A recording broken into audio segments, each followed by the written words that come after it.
I look at the p-value, just like on the previous page, right?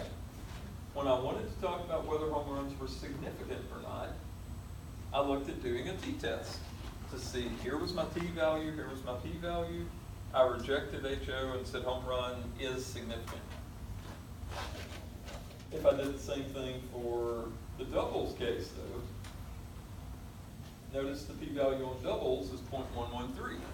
If I'm testing at 0.05, that is bigger than 0.05, so I would fail to reject, which would mean doubles is not a significant. Even though I estimated a relationship here, that tells me this relationship really could be 0. I can't prove that there is a relationship between doubles and wins.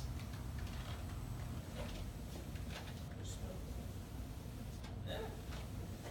There's a signal, but there's too much noise, basically. Minitab has identified as well 3 unusual observations. 2 of the unusual observations have X's beside them. What does that tell me? Their team's over by, either they had a lot more doubles than the other teams in the set, or they had a lot fewer doubles. I don't know which. Well, I kind of do, but from this, I don't know which. But I know they were out by themselves, either a lot more than the other teams or a lot less than the other teams. Minitab also gave me one team that had an R, and that's the same old team as before. That's the poor old Diamondbacks. What is unusual about the Diamondbacks? The same thing that was unusual. Based on their salary, we expected them to win about 81 games. They only won 51. Based on the number of doubles they hit, we expected them to win about 81 games. They only won 51. There was something going on with the Diamondbacks that, I don't know, probably more than just the salary, but again, this is just another opportunity for you to go through a model and see if you can talk about the output. The final page then, and I just remembered this one as I was scrolling through here, I did the same thing, wins versus, instead of home runs, salary, or doubles, I did wins versus bases on balls, walks. You don't even have to know what they are to do the regression. But this is one that I was talking about where I might give you partial output and leave out some of the numbers. Again, don't worry about this. I decided to put this off to the next chapter. But you should be able to do the other yellow parts. We don't have R squared. How would we get R squared? Regression divided by total. That would give me my R squared. Down here in the coefficients block, I did not give you the t-stat. How would you get the t-stat? Coefficient divided by standard error coefficient. That would give me my t-stat. And then I would get the t-critical from the table. And then I would compare this to that to see whether I would reject that code. Got a regression equation. Finally, it's not the Diamondbacks that are the unusual team. But Minitab did in this regression identify 2 unusual teams.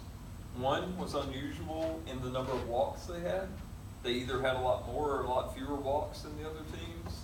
One is unusual because they actually won 105 games, even though our model predicted they would only win about 82 games.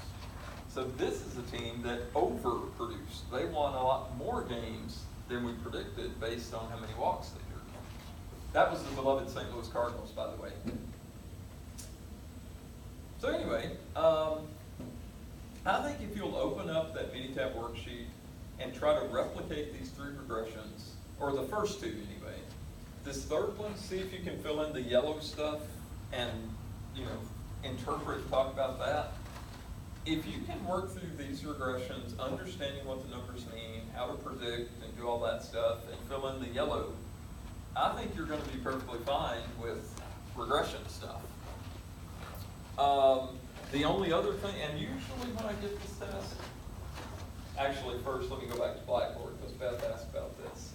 Where did that come from? If you go into Blackboard under homework and examples and scroll down, here's the actual regression homework for chapter 13.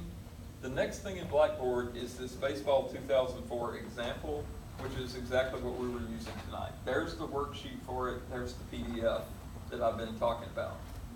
So I recommend you use those 2 things to help study for this stuff. question too, just in case I didn't write down the formulas right, is there anything posted on Blackboard that I can go to? Well, the formulas are in your book. Right. So, Okay. Just use that? yeah, I don't think I have formulas on Blackboard. Okay. Sir? Some of them are, but if you have a formula issue, just send me an email. So we need to do chapter 13, right? Yeah. Okay. And I'm assuming that most of y'all have done the by hand part of 13 at least, and that went okay? Well, I was about to say, most years that I've given this test, you have had one of these on your test. A small data set like this, 5 or 6 observations, and you have to come up with, you basically have to do this. I'm pretty confident this will be one of your test questions. Not this exact one, but one just like this.